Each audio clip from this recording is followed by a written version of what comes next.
مجھے ایک بات میری عادت ہے، میں بات منہ پہ کہتا ہوں، میڈم یہاں سے ڈائریکشن جانی چاہیے ایجوکیشن ڈپارٹمنٹ کی۔ پچھلے 1 سال سے ہم ایم ایل اے ہیں، یہاں فنکشنز ہوتے ہیں، بہت سارے فنکشنز ہوتے ہیں، زڈیو صاحبان فنکشن کرتے ہیں، وہاں وہ لوگ تو نظر آتے ہیں، وہاں وہ لوگ ہمیں نظر آتے ہیں جو ہمارے خلاف لڑ رہے تھے اور ہار گئے، لیکن ایک الیکٹڈ ریپرزنٹیٹیو کو دینے پر کال ہوں یہ نہیں بلاتے اس وقت۔ تو اتنا نہیں ڈرنا چاہیے آپ کو، اور اس طرح کرالنگ نہیں کرنی چاہیے، یہ میں آپ کو کہہ دیتا ہوں۔ There is an elected government, ایک الیکٹڈ گورنمنٹ ہے جس کو لوگوں کا مینڈیٹ ہے، so you should also try to understand کہ ایک الیکٹڈ گورنمنٹ جب ہوتی ہے، جب آپ اس طرح کے پروگرام کرتے ہیں تو آپ ان کو تو بلاتے ہیں جن کو ہم نے ایوان میں نہیں پہنچنے دیا اللہ کی مدد سے، پر جو اللہ کی مدد سے ایوان میں پہنچے آپ ان کو روک نہیں سکتے ہیں۔ اس انسٹیٹیوشن کو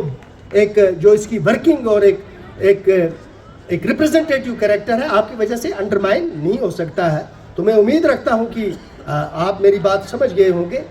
تو آئندہ اس بات کا احتیاط کریں گے۔ یہ دنیا امن کا اور ترقی کا گہوارہ مرد کی وجہ سے نہیں ہے، یہ دنیا امن اور ترقی کا گہوارہ آپ لوگوں کی وجہ سے، آپ کی وجہ سے،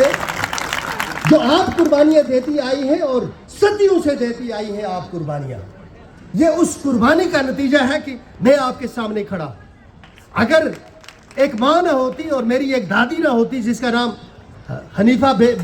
بیگم تھا، تو نہ مظفر حسین بیگ بنتا اور نہ جاوید بیگ بنتا۔ ہمارے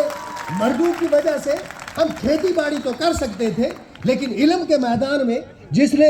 میری تربیت اور پرورش کی ہے اس کا نام غلام مرتضیٰ بیگ نہیں تھا، حنیفہ بیگم تھا، میری دادی تھی۔ تبارک تعالیٰ آپ کو عزت اور وقار کا وہ مقام عطا کرے کہ یہ سارا سماج فخر سے یہ کہے کہ یہ ہماری بیٹیاں ہیں، یہ ہماری عزت ہے، یہ ہمارا وقار ہے۔ انہوں نے وقت مختصر رکھا ہے، نہیں تو میں تو یہ چاہتا کہ میں اور 10 منٹ آپ سے بات کرتا، کیونکہ جس باپ کی اتنی بیٹیاں ہوں اس کے پاس 2 منٹ 5 منٹ کام ہوتے ہیں، اور میں بارہمولہ کے ایم ایل اے ہونے کے ناطے ایک باپ کی حیثیت رکھتا ہوں۔ تو میرے جو آپ کے ساتھ تعلقات ہیں وہ صرف سیاسی تعلقات نہیں ہیں، ان کی ایک اخلاقی جوازیت ہے۔ اللہ تعالیٰ نے چاہا اور آپ کے ایجوکیشن ڈپارٹمنٹ والوں نے اگر کبھی پھر ہم کو یاد کیا